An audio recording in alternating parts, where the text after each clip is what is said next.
So I was just thinking about a memory that popped up into my mind of how I have a tendency to hold my breath when I'm scared or when I am nervous. So oftentimes this made competing in sports impossible because I'd pass out. So I would join sports teams and stuff like that, but I did not like the competition. The stress always led to even physical altercations because I would have full-on meltdowns. And it is astonishing how long I was taught to control my emotions, and how even now I'm being told that it's an emotional thing when it's a sensory thing, and I have become such an expert in it that it really pisses me off when doctors and specialists and stuff try to compare the two as if, you know, therapy is going to fix something that is sensory. Now, with that said,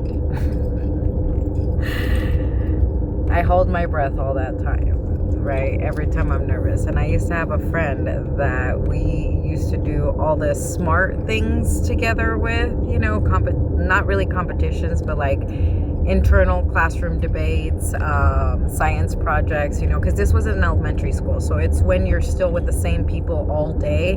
You're not switching from class to class. You're with the same people all day. And I'm starting to realize more and more, though, that I was always paired up with people who had problems at home.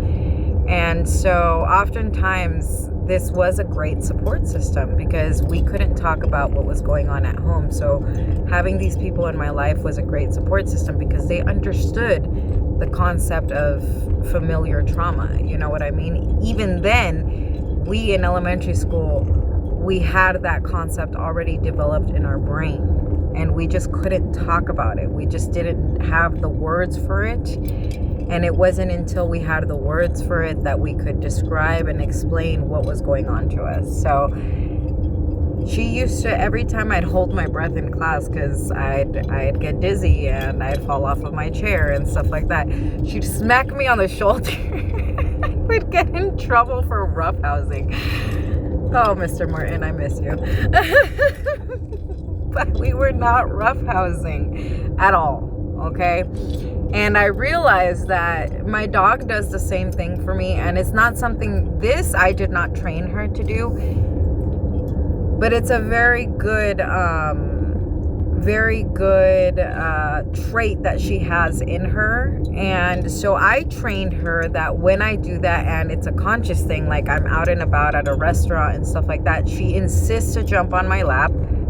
She sits on my belly, and then she pushes against my belly to remind me that I'm not breathing like deep breathing, like pelvic breathing. And so when she's on my back, when she's in her backpack, because all of her original training with the volunteer trainers 5 years ago, we did the training in the backpack because of how nervous I was around people and the fact that I wasn't leaving the house other than to go to the grocery store so that I could do those tasks. We trained her to be in the backpack and push to alert me when things were happening. And she still does that now to a certain extent, but because of all the injuries we have both suffered in the last 2 years, she doesn't trust me as much anymore. So we're having to retrain her to give me the alerts differently now. However, it's one of, that is so weird. Why are you indicating the brake if we're literally on the street? That is scary. There's no car in front of us. Anyways, so that training for her in the backpack, I'm having to retrain her to give me the alerts now that, you know, a lot of my proprioception and interoception, I don't know if I'm pronouncing that right, but those things have been very drastically affected in the last couple years. And so she bites and nibbles on my fingertips when this is happening sometimes. And I am in a place where I can't really, where I'm not noticing her subtle pushing against my belly, or I am engaged in the heat of conversation and I don't realize that I'm not breathing. She'll start yapping up a storm to jump on my lap. And because the trainer has me leaving her on the floor, she now does the whole, scratching on my legs. And the trainer's like, it's because she needs confidence. It's like, I wish you could understand that when I'm around, it's not about her needing confidence. When I'm around and she's doing that, it's because I'm holding my goddamn breath and she's trying to remind me, and I'm doing the best that I can to stay in that moment and not pass out, but also listen to the directions that you're giving me as a trainer, because I'm not really catching that information. So I really love this new trainer, because when I tried to explain and he finally got what I was trying to say about me becoming nonverbal and not being able to address those concerns myself, he's like, you know what? You need to worry about the communication between you and your dog. I'm going to worry about the communication between your dog and the rest of the world, but you need to worry about the communication between you and the dog. And he gave me these great tips, even, tools that I can use, buttons and stuff like that. So I'm really excited with this new training. I hope it builds my confidence and it also builds hers with me, now that my needs have changed, because unfortunately, as our needs change, our dogs need to be retrained to fit and fulfill those needs. However, don't judge a person who has a dog that nips at them. Not all dogs nipping is a sign of danger when it comes to them and their handlers, okay? A lot of us who have numb fingers, that nipping on the tips of the fingers is actually a great sensory thing, and it is something that I taught her to do. She doesn't really get aggressive with me unless I'm annoying her, but even that, we're working on that now that she's gotten reactive. Essentially, the dog has always been able to fulfill her roles as long as people aren't interrupting her ability to learn to fulfill those roles. But because she's gotten so reactive because of all the paramedics taking me and of all the accidents and all the times that I've been unconscious around her, it's no longer like you guys see a handler and service animal relationship as it all falls on the handler. And it does. It's why we retrain and we retrain after every single trauma. However, if you've gotten to the point where your retraining is no longer helping seek support and save up money, if support isn't given, because I know how hard it is to find grants and money to be able to retrain your service animal, if that's not offered to you and it's become a difficult task, then save up money and really invest in your dog if that's what you want to do, and really invest in the people around you learning to work with that dog. Because a lot of times you can invest a lot of money into training your animal, a lot of time, a lot of effort, and family members themselves can be the ones interrupting their ability to perform their tasks. And it really sucks when family members are the ones who are doing that, or when it's friends. But when it gets to that point, you need to hire a professional, because a lot of these volunteers that volunteer their time for free, they'll give you all the tips, and if you're not succeeding with your tips, they even get offended, like you're doing something wrong. And a lot of them, they don't make house calls to see how other people are treating your animal.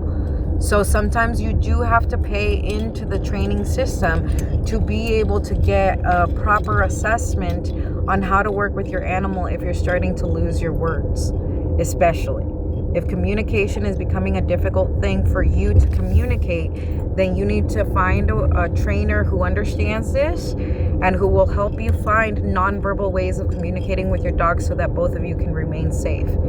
Because as someone who truly relies fully on her service animal, I can honestly say I wouldn't be out in the world without her.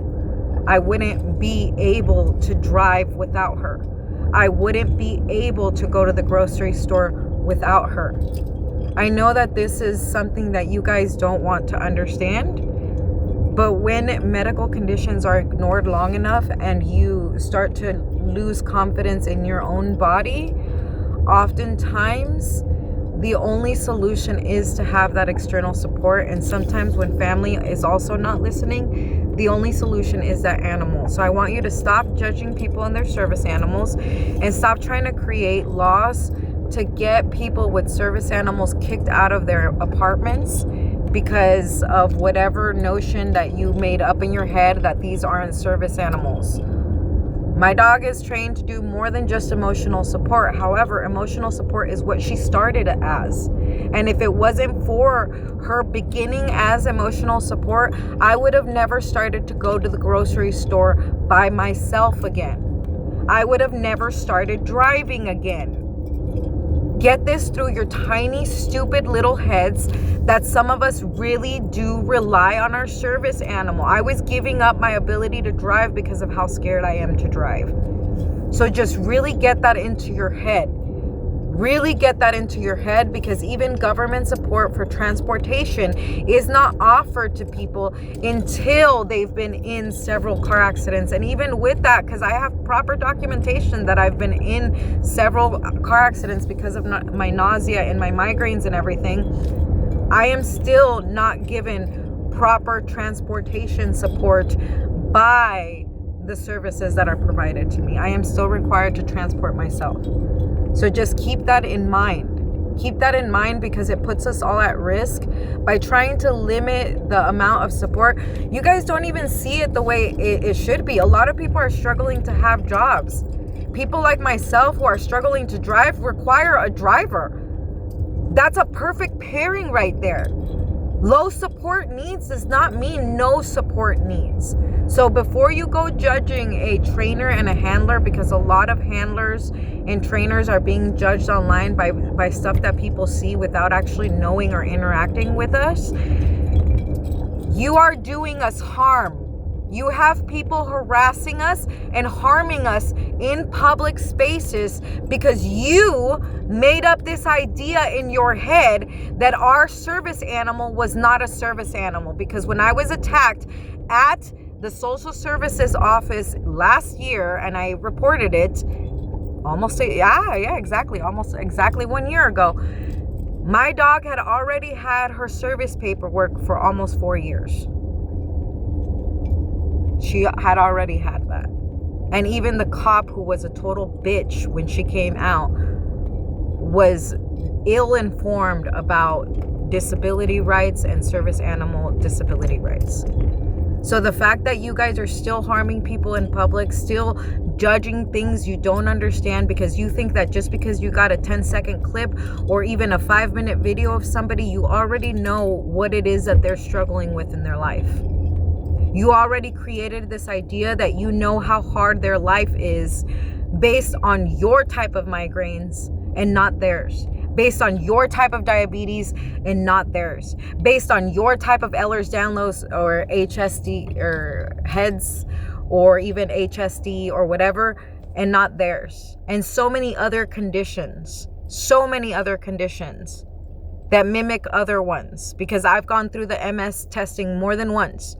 And I'm telling you right now, I am hoping to God that it's still my migraines, because that means that I still have a solution for those symptoms, and I can still have hope that I can slow the progression down.